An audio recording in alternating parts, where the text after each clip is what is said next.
Paano mag-set up ng settings sa YouTube channel? Bago po tayo mag-upload sa ating YouTube channel ay kailangan iset natin ito sa ating settings sa YouTube channel. Para malaman mo to guys ay panoorin mo lang to hanggang dulo. Let's go! Tayo sa dito sa Chrome. Ayan guys. Then punta tayo sa search bar. Then i-search natin yung YouTube Studio. Ayan. YouTube Studio. Search natin yung YouTube Studio. Ayan guys. Then, punta tayo guys sa login. Click natin yung login. Ayan. Ayan guys. Hintayin natin siya guys. Login.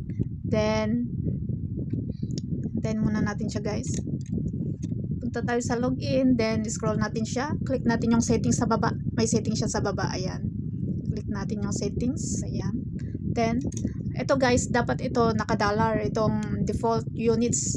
Itong currency dapat naka-dollar guys. USD, US dollar kasi sa US ang gagaling ang sahod natin sa YouTube. Then pagkatapos guys, click natin itong channel. Ayan. Ayan guys. Tapos ito guys, itong country of the residence, ilagay natin ang Philippine. Kung nasa Philippine kayo, Philippine ang ilagay nyo. Depende kung saan country kayo guys. Then dito sa baba, ilagay natin yung, alam nyo yung mga title ng videos nyo, ilagay nyo dito lahat yung mga title ng videos nyo. Ayan. Yung mga videos nyo, ilagay nyo lahat dito. Yung title ng videos nyo. Then, punta tayo sa advanced settings dito sa gitna. Ito guys, dapat ito guys ay I want to review these settings. Ito. Kung itong settings guys. Kung made for kids ang videos nyo, di piliin nyo yung this videos is made for kids. Kung hindi made for kids, and ito ang ilagay nyo, itong I want to review these settings to every video. Ayan guys. Then scroll natin siya, scroll pataas, then check natin yung automatic captions. Ayan, check natin siya guys. Then itong advertisement, kahit hindi natin siya gagalawin kasi pag wala kayong advertisement, huwag nyo siyang i-check. Then itong clips, allow viewers to clip my content. Itong clips, pwede nyo siyang i-check guys. Then videos quality enhancement, check natin siya guys, itong dalawa. Ayan. Then punta tayo sa upload defaults. Ito. Ay punta muna tayo guys sa itong feature eligibility. Ayan. Ito guys, itong tatlo dapat naka-enable siya. Ayan, dapat naka-enable ditong tatlo. Then punta tayo sa upload defaults. Ayan.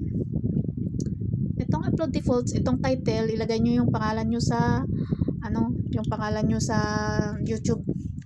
Ilagay nyo yung pangalan nyo sa YouTube account nyo, itong title. Then itong description, ilagay nyo yung description sa YouTube nyo. Ayan.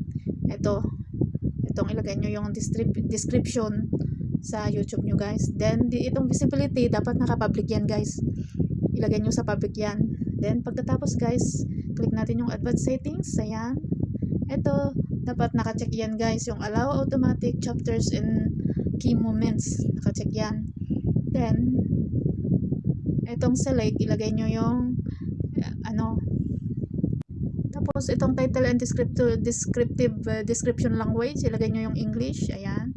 Then comments, dapat naka-on yung comments nyo. Then check nyo itong show how many viewers like this video. Ayan. Then itong category is entertainment ang inilagay ko. Dahil pag content creator ka ay ilagay mo yung entertainment. Ayan. Then itong caption certification, kahit wag nyo lang yan galawin. Ayan.